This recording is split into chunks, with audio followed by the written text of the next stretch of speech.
Hello and welcome to today's video. So we're going to start off looking at a few recent vintage paperback related fanzines that I've picked up over the last sort of 6 months or so. It's been that long really since I've looked at the latest fan publications and the latest websites and what have you. So we'll start off with this one, which is Paperback Parade. This is from Gary Levisi over in New York. This one is issue 109. And this one's been running a long time, and a great high quality magazine. Nice pan cover on the front there. Looking at the contents here, we got Paperback Talk, which is Gary's look at the paperback market. An article on Sam Peffer by Gary Levisi there. Roy Huggins and the Captains by Tom Cantrell. Winthorpe Press Cigarette Paperbacks, Gary Levisi. I, the Jury, Jim Fitzpatrick. Matchless Paperbacks by Richard Green, who actually designs this magazine. A look at Alfred Bester by John Schwartz, and Titbits UK SF Digest by Philip Harbottle. So an absolutely packed issue, as you can see here. It's 100 pages on this one, and yeah, there's absolutely loads to have a look at. Here's some of the lovely Sam Peff artwork. Great stuff. Always some interesting articles in Paperback Parade, stuff that you wouldn't find anywhere else. As you can see, it's full colour, loads of colour reproductions of the books. Picked up a copy of this myself fairly recently, the I, the Jury, the Corgi edition of it, which was quite nice to get. So that's issue 109, and I've also got issue 111, which is the very latest copy. This has just come out, this one. Much the same. Always find Gary's Paperback Talk very entertaining.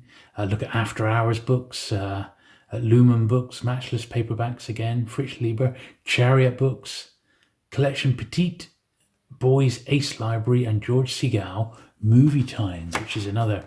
Found that really. That's this article here. Really interested in this. Some great movie tie-in books that I'd not seen before, particularly like that one of the Quilla Memorandum. I'd like to get that as well. The paperback of King Rat. I've got the first hardback, but I haven't got that paperback edition. So yeah, lots of great stuff in here to enjoy. So that's the last couple of issues of Paperback Parade. Don't forget, Gary has his own YouTube channel where he publishes regular videos, and they're on all manner of vintage paperback subjects, and it's highly recommended.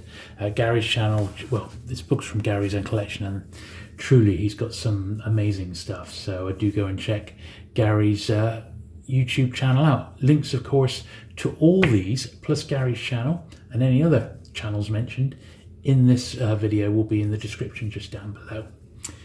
So this next one is the latest publication from the Penguin Collectors Society. This one came out the tail end of last year, so it's dated December 2020, and they only publish two of these a year, plus one sort of special publication, but filled with all manner of Penguin goodness.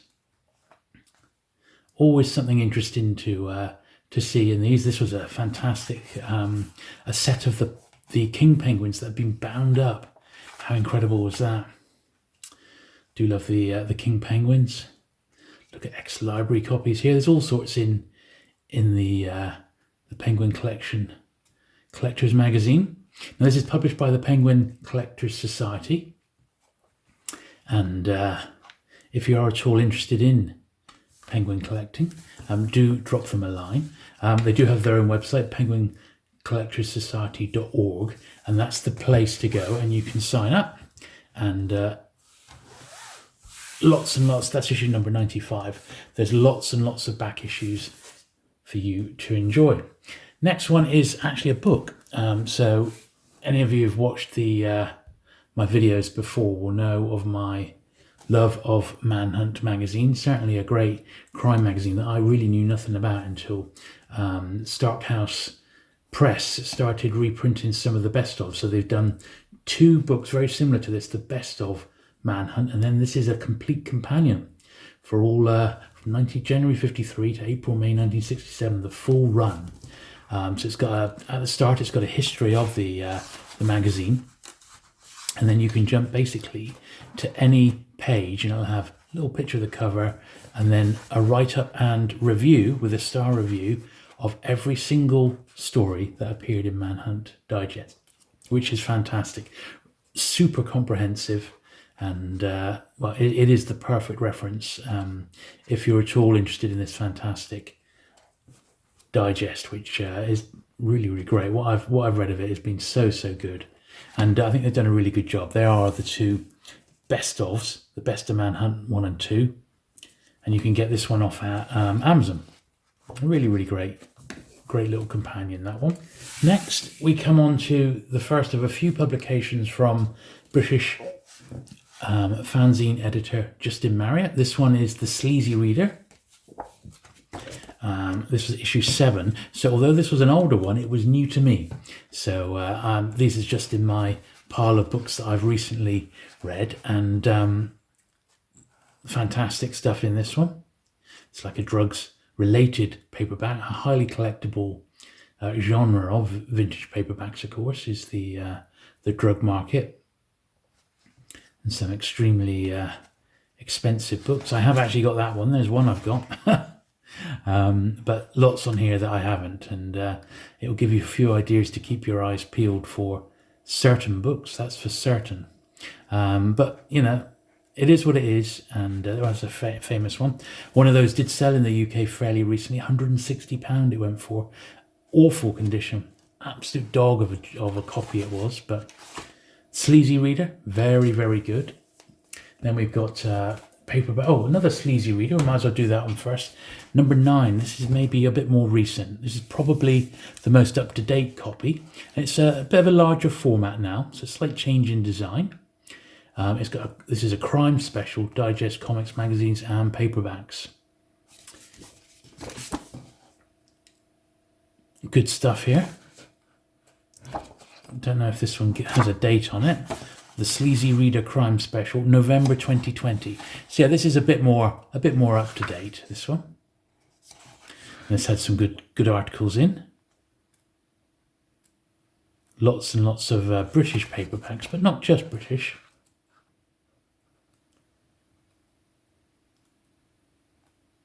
Some great stuff in here.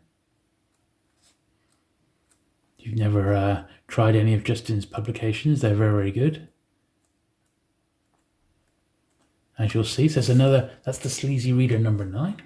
The latest issue of the paperback Fanatic, number 44 here. Lockdown Special, Viruses in Paperback. The story of the disaster novel genre. Convicts turned author and reviews. There we are. So nice little selection of stuff. Some great books in here. Good time to be reading the pandemic-related stories. Great stuff, eh? This is another one I got through in about a day. There's one of Bob Dias and Wyatt Dawes' books, One Man Army. Excellent book, that. Looking at the art of Gil Cohen. Another one from Justin is the Pulp Horror All Reviews Special. And this is, once again, 130 expert reviews of vintage horror material, 1918 to 1998. Paperbacks, pulps and comics, from the classic to the terrible. It's a real old mixture of classic horror in this one. This was out as well in the last sort of 6 months or so. Certainly if you're stuck for something to read and want a recommendation, just pop your head into this and you'll be away. Justin did that fantastic Hot Lead Western special last year, which was just so good. I wonder if there's a second one of those on the way. I'd like to hope that it's possibly planned at least. So yeah, another really good one there. And the last one from Justin today at least is Battling Britons. Fantastic. So this is even larger. This is like magazine format now. And this is really getting to the stage where these are, well, they've gone up a level. We're really professional, and they are totally magazines. So Battling Britons is 200 reviews of classic British war comics. Land, Sea and Air. Reviews of British war comics from the 1960s to the 2000s. Great stuff here. Beautifully designed.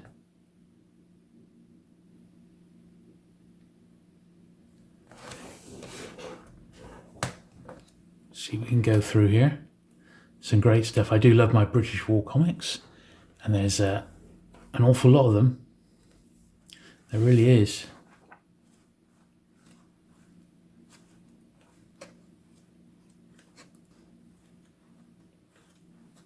Now, although Justin doesn't have a website, if you just go to look any of these up on Amazon, you'll see all the other available volumes in the series, because there's quite a bit in print.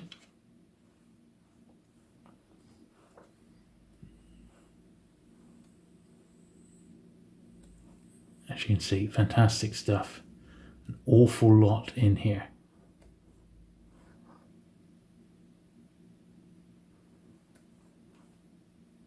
So if you're at all interested in British war comics, this is the one for you. Really, really great. So the last one we're going to be looking at is the second issue, so volume 1, number 2 of Men's Adventure Quarterly. Now this one is the follow-up to the Western issue, which came out a few months back, and once again this one's edited by Rob Dice and Bill Cunningham, and this time it's got a guest editorial from Tom Simon of the Paperback Warrior podcast. Now Tom and Eric, who've been doing Paperback Warrior, the website, for many years, and the podcast for the last couple of years. Well, Tom's retired from the FBI now, and he's started up his own business as a freelance detective, which means that the Paperback Warrior podcast can't really be a weekly show anymore, but they are still publishing episodes every few weeks or so, and Tom's contributing when he's out on the road. So do go and check the podcast out, and also the excellent website, which has got their full archive of book reviews, and there's an awful lot of good stuff to get lost in on that website. You can certainly go down a few rabbit holes there. So this is, as I said, the latest issue of the Men's Adventure Quarterly, and there is like a companion Facebook page, Men's Adventure Magazines, which is adminned by Bob, and there's regular posts on there, literally daily. But this pulls together material from Bob's extensive collection, and this is sort of a spy-themed issue. So it's espionage, James Bond, the world of 60s spies, and certainly a great subject. So that's a James Bond homage there. And so James Bond and His Women, a painting by Mort Kunstler for the June 1965 issue of Mail magazine. So that's where that one came from. And we'll just flick through this. I'm not going to go through it literally page by page, but as you can see, there's great stuff in here. This is Bill's introduction, and then Tom's guest editorial, looking at the world of spies. And it was interesting. I found there was lots I didn't know in this, like the fact that Live and Let Die had been published in like an abridged form in one of the Men's Adventure magazines before it went into book form. I had no idea, and that's a very expensive Men's Adventure magazine. A similar situation with The Godfather here. Absolutely fantastic. So I've been dipping in and out of this one over the last week or so. So we just flick through here. So if you like your 60s spy thrillers, you'll know exactly what you're going to be getting. But these are stories not with a twist, but stories with a bang for your buck at the end. Really great stuff, this. And the selection is superb. Lovely colour gallery here. So seeing some of these super rare magazines. Just don't see them very often, particularly in the UK. really just do not see them. And they are around on eBay, at least, you know, certain examples of them, and they have become quite a collectible. Looking at Uncle and Castro, there's just loads in here, isn't there? Some of the models. Lovely Diana Rigg, sadly missed. What a shame.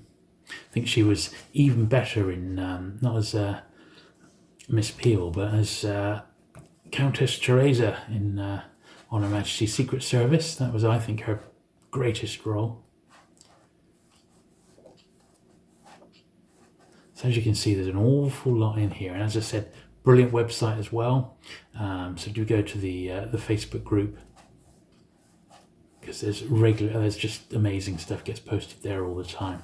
So as you can see, loads to go through in here. It's absolutely brilliant. Even better than the first one, although there is the first one there. But I mean, that's like the all-Western one. This one's a bit more up my street, to be honest, with the sort of spy genre. I love that myself, always have done. So I found this one even better. Now, good news is, Generous Bob, as we'll call him, has actually sent me a free copy to give away as a competition prize for my viewers. So all I'd like you to do is leave a comment down below saying, yes, I'd like a copy of Men's Adventure Magazine, Volume 1, Number 2, the all espionage issue. And if you can, please share this particular video looking at our latest paperback fanzines on your social media. So just let me know if you tweeted it, popped it on your Facebook page, Instagram, anywhere like that. A link would be even better, but you don't have to. But just let me know that you've spread the word about this particular video. Open to anyone in the world, so I don't mind posting it anywhere. So USA, UK, wherever you happen to live, Europe, it's absolutely fine. I don't mind sending this one out wherever. I'll let this run for, I don't know, should we say a month or so from when I actually publish this video. So do check the date if you're watching this, 6 months down the line or a year down the line. This competition is only valid for the month from the date that this video is published. And then I'll go through all the comments of people who've left a comment, given it a thumbs up, and spread the word on social media. And I'll put all those names into a hat, and we'll draw one at random in one of my future sort of monthly pickup videos. And yeah, good luck to everyone. And once again, thank you to Bob for supplying the extra copy, which I can give away in a video this time round. So there you go. I hope you enjoyed that little look through the latest vintage paperback fanzines. Certainly some great recommendations there, so do give them your support. Links to all of these publications will be in the description down below. If you have enjoyed today's video, do please give it the thumbs up. Do please consider subscribing for regular vintage paperback content, and I shall look forward to seeing you again very soon.